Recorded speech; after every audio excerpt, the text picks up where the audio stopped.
Sofi. Di video ini aku mau ngajak kalian untuk kenalan nih dengan salah satu pendekatan yang keren banget dalam konseling kelompok.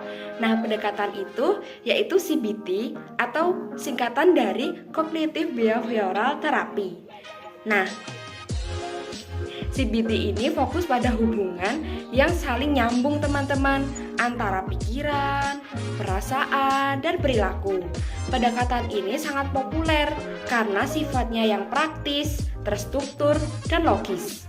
Nah, CBT pertama kali dikembangkan oleh Aaron T. Beck dan juga terinspirasi dari pemikiran Albert Ellis.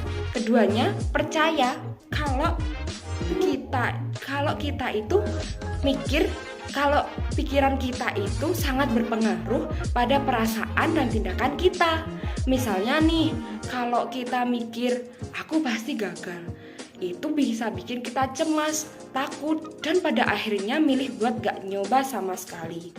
Nah, CBT itu bantu kita buat sadar sama pikiran-pikiran negatif itu dan ngajarin kita cara menggantinya dengan pikiran yang lebih realistis dan positif. Fokus CBT bukan ke masa lalu, tapi lebih ke masalah yang sedang kita hadapi saat ini. Nah, dalam konseling kelompok, peran konselor CBT itu sangat aktif banget teman-teman, karena nggak cuma dengerin aja, tapi juga ngajak peserta buat mikir bareng dan latihan bareng. Nah, ada beberapa teknik CBT yang sering digunakan. Nah, salah satunya dan ada beberapa di antaranya yaitu cognitive restructuring atau mengganti pikiran negatif dengan pikiran yang lebih rasional. Lalu ada behavioral experiment di mana konseli diajak mencoba perilaku baru yang lebih sehat.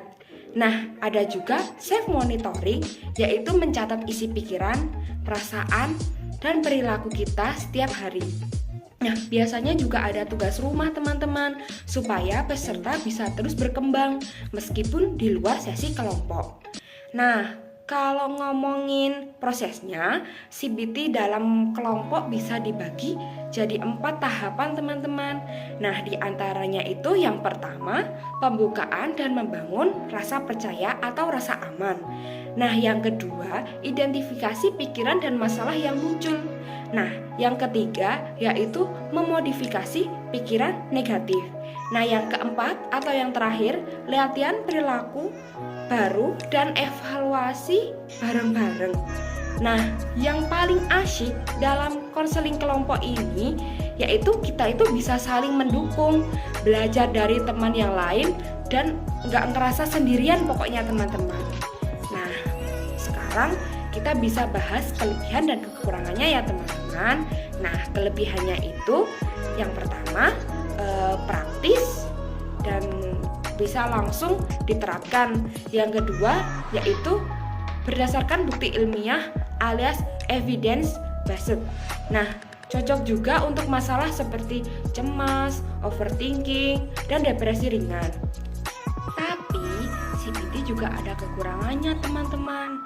Nah, kekurangannya itu ada satu, kurang cocok buat konseli yang belum siap berpikir realistis. Nah, yang kedua, kadang dianggap selalu kognitif dan jadi kurang menyentuh perasaan yang lebih mendalam. Nah, aku ada contoh kasusnya ini teman-teman. Nah, contoh kasusnya itu ada peserta kelompok yang bernama B yang selalu gugup banget saat disuruh presentasi. B ini punya pikiran, aku pasti malu, pasti gagal. Nah, di sesi CBT ini, B dibantu untuk menyadari pola pikirnya itu dan menggantinya dengan pikiran baru. Nah, seperti aku latihan dan aku ini pasti mampu.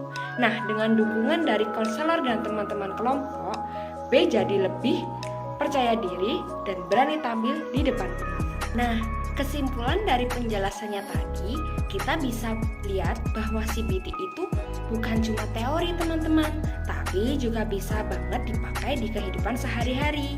CBT ngajarin kita buat lebih sadar sama pola pikir sendiri dan bantu kita buat merubah pikiran negatif jadi lebih sehat. Apalagi kalau dijalankan dalam kelompok, kita juga punya support system yang saling menguatkan. Nah, menurut aku pribadi ya teman-teman, CBT itu pendekatan yang sangat berguna karena dari pikiran yang sehat kita bisa punya perasaan dan perilaku yang lebih baik juga teman-teman.